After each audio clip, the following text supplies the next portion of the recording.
welcome to the show, ladies and gentlemen, that you've been waiting, you've been craving, that you've been wanting. The Gump Report. I couldn't hear. Gump Report. There you go. If anybody was waiting for that, there you go. There's your little bit of me being up against the mic. Anyway, welcome to the Gump Report. You never know what you're going to get. And this is about a continuation of Vince. As you already know, I say it's about a month now. Several weeks to a month. Vince got himself supposedly in trouble, which doesn't really mean much because I don't think he's going to get himself in big trouble with the shareholders of the company. But if you don't know, or you've forgotten, there's been allegation that Vince paid a paralegal after he had several sexual encounters with her a couple of years ago easily. Gave her $3 million to keep her mouth shut after he had sex with her multiple times. Then he passed her off to John Laurinaitis. John Laurinaitis. I'm mispronouncing John Laurinaitis' voice. I don't care. He's a nobody. He had her and then he flew away and then Vince paid her $3 million, 3 big bills to keep her quiet. Now, here's something very interesting. If you go to NoDQ.com, they have a connection to an article. Well, I believe they have the article itself, the information from the article, and a basic connection back to the Wall Street Journal. Yes, guys. A financial website and newspaper. They got involved in this because they just did an article, a small one, about Vincent Kenny McMahon, who basically, as they're hearing by their journalists, that he spent up to about $12 million over a 16-year period where supposedly this is a very interesting incident.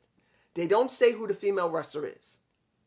But this female wrestler who came around maybe 2005 or 2004, Vince had been bothering to the point where she finally sucked his dick. Sorry for the language, but this is the truth. She had oral sex with the man more than a few times. Then, after he had his time with her, she was supposedly demoted and then eventually cut from the company. But it looked like she had been paid off. Now, this is where it gets interesting. It also says on this article from pretty much the Wall Street Journal that NoDQ.com has now put on their own website as a mirror, pretty much said by 2018 or 16, she went to Vince with a lawyer to get $7.5 million to continually keep her mouth shut. Basically, he already paid her, but she went back to Vince and said clearly, you don't want me to open my mouth up? Give me some more money. And supposedly he gave her more money. This is getting even more interesting. This is one of the reasons why I didn't want to say too much about Vince, because we still don't know what's going on with the investigation. But as it stands, even if the investigation finds the truth that maybe he did use company funds to do what he did, and this is not just from he turned the company. How can I describe this? Look, I don't remember when he made WWE a openly traded company, in other words, a corporation.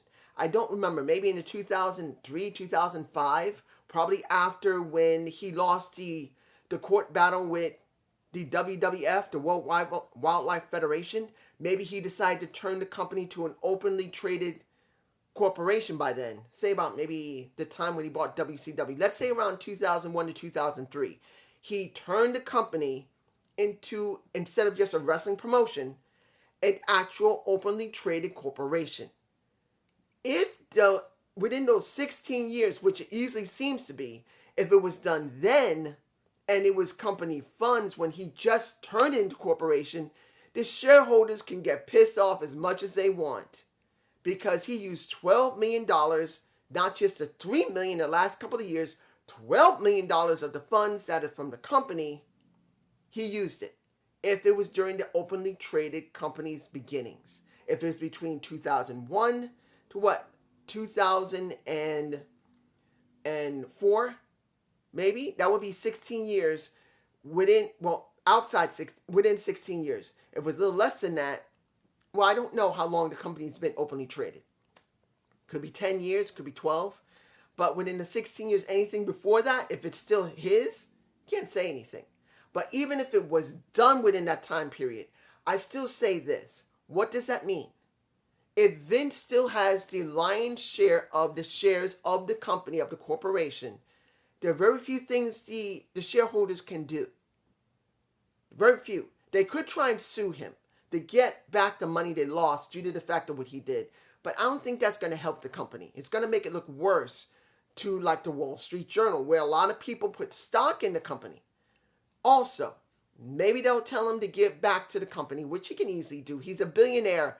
$12 billion or $3 million or $12 million is nothing to a billionaire where he maybe have $2 billion or 1.2 or 1.1 billion. He'll make that money up eventually. So what will this exactly mean? I'm doing a little bit of Southern accent because I botched my words. What does this mean? I don't know. I don't believe they can fire him from the company if his shareholders are more than theirs. Sorry, my throat's a little messed up. Allergies. Just went outside to do shopping. It is hot outside New York. Anyway, would they be able to get rid of him? I don't think so. If the amount of shares he has in the company are bigger than the shareholders, I don't see what it can do. They can sanction him. They can order him to give back money, but I don't think anything else is going to happen. If they got more shares than him, they can force him to step down as a CEO, or maybe force him to step down from creative. Maybe.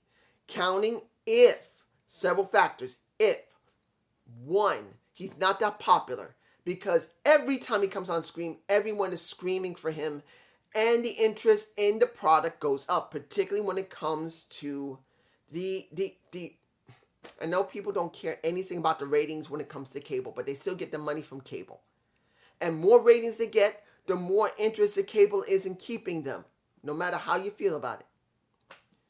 But still, if he's not that popular on screen, then there won't be that much reason to keep him on screen, and they could try and force him from being on TV. Creative, they can try and force him out of creative if he does not, and this must be understood, if Vince does not have the lion's share of the stock of his company. Remember, no matter what you guys say, and I know a lot of people say, don't worry, Vince is going out of business. They're going out. No. They're getting money from Saudi Arabia. They're getting money from Fox. They're getting money from USA. They're getting money from Peacock. They're still selling huge amounts of merchandise through their merch store.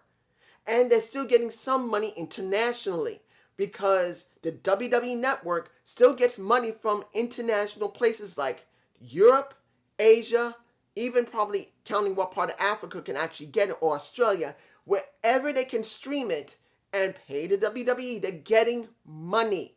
So they're not going out of business like you think. They won't. They're just not going to. Unless it's a catastrophic, huge problem that all the wrestlers walk out, which they won't. Guys, the wrestlers won't walk out. One, they're getting paid too much money to walk out. Two, every single wrestler is under a contract that if they don't work, if let's say every last one, let's say there's 80 wrestlers still on the roster of SmackDown, Raw, NXT. Let's say there's 80 wrestlers across all of them. If all of them walk out, that means all of them will have to go to court. And yes, that is a lot of money for WWE, but guess what? They would win. So they wouldn't lose the situation unless these wrestlers' lives were badly affected. Either they were almost paralyzed because of WWE, and if they walk out, they're not.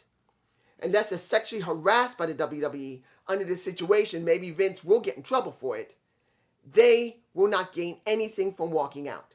And the company will still be in business, no matter how much you want to say they won't.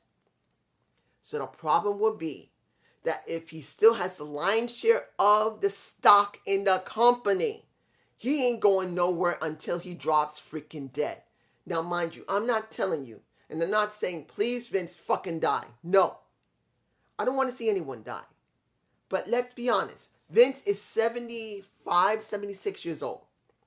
And he still is functionable. He still has a working brain, even though he talks like this. Worse than I do. As long as he's functionable, He's going to keep working. He will not stop working. Look, as it stands, a guy like Vince right now, if he retired right now, he'll die in a year. I'm telling you the truth. I used to work many years in the hospital, in nursing homes. Not saying what nursing homes I worked into, but I worked in nursing homes. And guys that I knew when I first came in the company, working the jobs I worked in a nursing home, and under 1199. These guys worked 20, 30, 40 years. And those people, when I came in, when in the first 5 years of me working in a nursing home, doing work as a nursing home worker, these guys, once they retired, within about a year, some of them just plain died. And I'm not saying that's a great thing. It's just that once your body's used to something, once you go cold turkey from it, unless you supplement it with something else to compensate for all of the work you were doing, your body shuts down eventually. All the things that would put off from you being sick begin to show up. All the injuries you used to have will show up because you're no longer in the same fit that you were. So pretty much, they died. And it wasn't just one, it was like 7 of them that I knew. That when I came in, when I started working in nursing homes in the 90s, 7 of them went on retirement. And either they went back to work, one of them tried to go back to work, but he couldn't because of what happened with his pension. Everybody else passed away by one thing or another. So for Vince, he's not going to stop working. He'll keep working until he drops, legitimately. When he can't get out of bed no more, either he'll be in a hospital bed, dying or sick, or he will be dead. So do not think Vince is just going to quit the company because he now has controversy because he was still able to get this thing hard and still able to plow it into somebody. Or in the case of the wrestler that we were talking about that was from the Wall Street Journal, who knows which woman it was, sucked him off, got demoted, then got removed from the company, and then came back in 2016 or 8, I think it was 2018, with a lawyer saying, do you want people to know what you made me do? Pay me $7.5 million and I'll keep my damn mouth shut. That's what this is all about. So, I'm sure many of you are going to wonder, do I believe Vince should be accountable for it? Everyone should be accountable when they do something stupid like he did. But will he? To a very strong sense, no. I would be very surprised if he's removed from the company. In other words, fired, which I doubt that will happen. Removed from creative, I doubt that. It will be very difficult to have him stripped from creative of SmackDown, Raw, and NXT 2.0. Particularly that he destroyed the original NXT because he didn't like it. And as a personality himself, remember, we're talking about Vincent Kennedy McMahon. Mr. No Chance in Hell. Unless they want everything of Vince to be completely removed from the company. That means, understand, if the shareholders did have a lion's share of the stock in the company, and they demanded Vince to step down and be fired from the company, and they could get rid of him. Let's say he's gone from the company, he's no longer working for it, but he becomes a shareholder himself. Let's say he has enough stock that they force him out and he only becomes a shareholder. But he demands a huge chunk of money from the company to compensate because there's no way they can just get him out. They're going to have to compensate him. That means they have to compensate for any shirts and merchandise that is under his name, Vincent Kennedy McMahon, like No Chance in Hell. Understand, showing on Peacock and the WWE Network are shows that still have his likeness on it. So every time when someone shows it, counting on what he demands, maybe Peacock and the network will have to compensate him by giving him extra money for that. And any special appearances that helps the company, that means whenever there's a possible pay-per-view where they really need him on it, they gotta pay him big money each time he shows up. they will, as one of my subscribers says every single time when he does not think the WWE is doing well, they will shoot themselves in the foot. You know who you are, my friend. You know who you are. I am saying your line because in this situation, it's correct. If they could get him out of being in creative, out of being as a personality on television on a general basis, and being the CEO of the company, they will have to compensate his ass for any of the merchandise that's under his name, anything that's being shown on the network of either Peacock or WWE Network. I'm sure they have to pay him something. And let's say they need him for a special occasion, possibly on a regular show of Raw, SmackDown, NXT 2.0, or a pay-per-view, they must pay him. So, what do you think is going to happen? This is what we're at. Like I said, he's not leaving until he passes away. I don't want to see anybody die. I would be glad if Vince lived to be 100. But that means at 76 years old, how many more years is that before Vince passes away? Because he's not leaving the company. If he does on his own volition, let's say, and I know he's not doing it, but let's say that he decides to step back.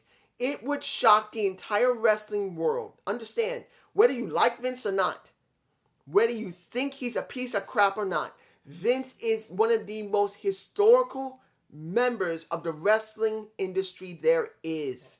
There is no one alive that has made their mark on wrestling industry and history. Lou Thesz, he had his moment. Bruno Sammartino had his moment. Bob Backlund had his moment. Bret Hart had his moment. Triple H has had his moment. The Rock had his moment. John Cena has had his moment. Ric Flair had his moment. Ricky the Dragon Steamboat, The Ultimate Warrior, Andre the Giant, Hulk Hogan, Eric Bischoff, Diesel. It doesn't matter who we talk about. Shawn Michaels. All of those people, including the one who will not be named, Chris Benoit, and his best friend that always talked about, Eddie Guerrero. It makes no difference who has made the biggest impact on wrestling in the last 50 years. It's Vince. Through his father, Vince Sr., to when Vince took over the company. Understand, Vince Sr., who ran the WWF, the Worldwide Wrestling Federation, made the biggest move in history. The biggest move in the early 80s and late 70s. He chose to allow his son to take over his company. He let him take it, and that is when history truly changed itself, almost within the last 50 years. Vince Kennedy McMahon's dad, Vincent J. McMahon, I believe his name was Jay. He, in the 70s, was doing all right back in Maryland. But the moment that he said in a room with his son, and Vince said it himself, I went to my dad and I said, I want to buy the company. He says, do you know what you're getting into? He says, yeah. All right, but you have to pay me back. You have to pay me back within a certain time period. He said, I will pay you back. That was the single defining moment that he has ever made, Vince Sr. From the time that he gave Vince Jr. that opportunity in the late 70s. Remember, this is the mid to late 70s when Vince Sr. gave Vince Jr. the opportunity to try and take the company, because he didn't have full ownership of the company until maybe the 80s. Between the time as he took control of the company and went head to head with Georgia Championship Wrestling, Worldwide Wrestling, World Clash Wrestling, not Stampede Wrestling, what was it? I can't remember. The USAW,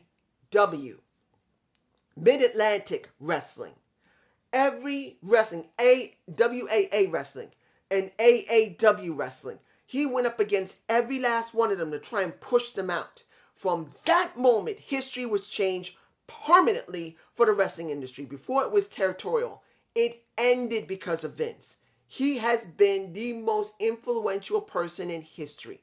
And going right back to what I'm saying, if he stepped down from being the chairman of WWE, it will send not just a wave through the wrestling industry, it will send a shock wave through the wrestling industry. that is currently in existence now. It will change everything if Vince literally stepped down and left the company, which he won't. If he did, counting if he didn't die within a year afterward, it would change the dynamic of all wrestling promotions that are known and that are still unknown as small indie promotions. It will change everything. Everything you think of today will change if he stepped down and left WWE permanently. And I'm not saying it will be a good thing either. We have no idea. You think, oh, Vince will be gonna be great. No. We have no idea what the shockwave of Vince leaving the company, leaving it behind and not working in the industry ever again. Well, at least, let's say he does still work in the industry. Let's say he decides to go to another promotion. Not saying he would. What do you think will happen? It would create huge shockwaves that would change everything. Everything would be changed, whether he went to a new promotion or crazy enough. If Vince got pushed out by the shareholders or his daughter and his son, what would happen if he started a new promotion?